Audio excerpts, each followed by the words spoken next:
Lecture 3, Africa in World War I.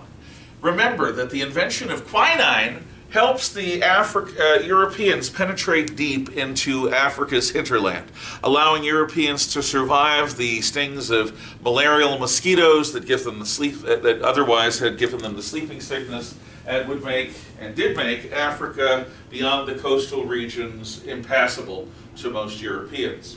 But now with quinine, that all changes. And from the 1870s up through the beginning of World War I, the entire African continent had been divided up like a Thanksgiving turkey amongst the colonial European powers, except for two places. Liberia in West Africa is a country established by former American slaves before the American Civil War, where the former American slaves rule over the African natives just like any other European overlords.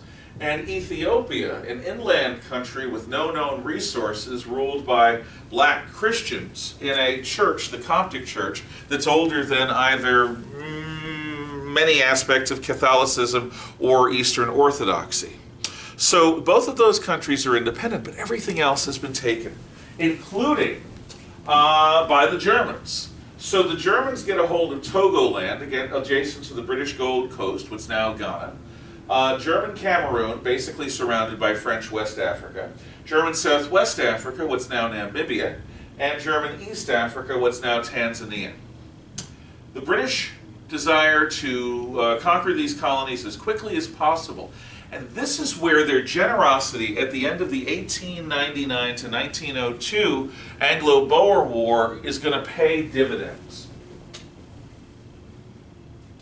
Peter Botha and Jan Christian Smuts are Boer leaders, Afrikaner leaders, African Dutch, who appreciate that the British were much more generous than they needed to be, and they lead a party dedicated to keeping South Africa as a loyal member of the British Empire and helping Britain during war and helping themselves as well. These two politicians and officers lead an Afrikaner army into German Southwest Africa, and within a few months they conquer the place. Now there are a group of Boers that don't want any part of the British Empire. In fact, that remember that it was the German Kaiser in the Anglo-Boer War who supported them. But they remain in the minority, and they are suppressed when they try a violent uprising early in the war. Then, after the South Africans, in the name of Britain, conquer German Southwest Africa, Namibia, they turn their attention to a much bigger problem. By the way, Togoland and Cameroon are pinched out without much of a problem at all. But in German East Africa, there's an officer named Paul von Lettow-Voorbeck.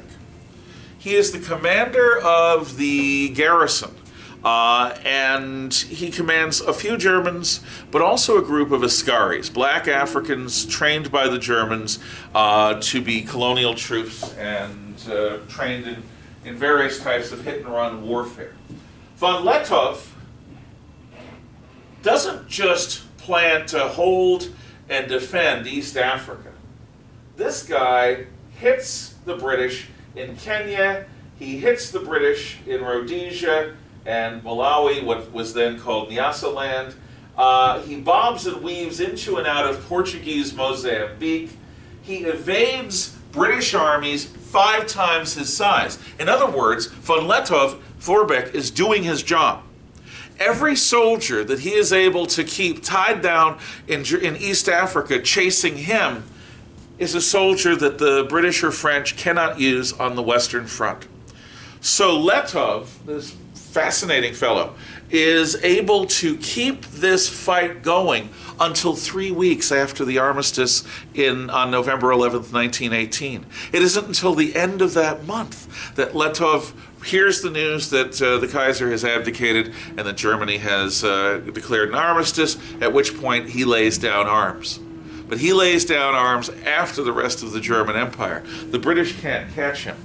Honestly, if it wasn't for some personal scandal that might have come out in the 1920s and blighted his career, it's quite likely that von Lettow-Voorbeck, rather than Hitler, would have become the face of German nationalism And Lettow was a very different fellow than Hitler. It would have been much better for Germany and for the world had von Lettow-Voorbeck been the leader of those who wanted a resurgent Germany rather than the little the little Austrian corporal, Schicklgruber.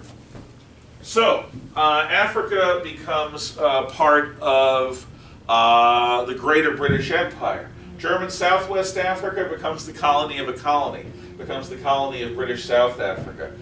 German East Africa becomes the British colony of Tanganyika, which is now part of Tanzania. Togoland and Cameroon are absorbed into larger colonies around. Cameroon into the French Empire, parts of Togoland into Ghana. The World War played a part in South American history, with Chile being used as a base for a German cruiser squadron earlier in the war. And in Asia, the Japanese used World War I as an excuse to seize the German Chinese colony at Tsingtao, which is in Shandong province, on a peninsula south of the Yellow Sea. The Germans had built the first brewery in East Asia where they still brew Tsingtao beer. The Japanese seized Tsingtao, seized Shandong, and then seized every German island north of the equator that had been part of the German Empire. The Aussies seize every German island south of the equator. That's the agreement. So the the Anglo-Japanese alliance, which served Japan well during the Russo-Japanese War, comes into play, and Japan helps out the Allies in a variety of ways, but like the South Africans, they kind of help themselves too, establishing many of the island bases that later will have to be taken from them by the United States in the Pacific War. Next, the Treaty of Versailles.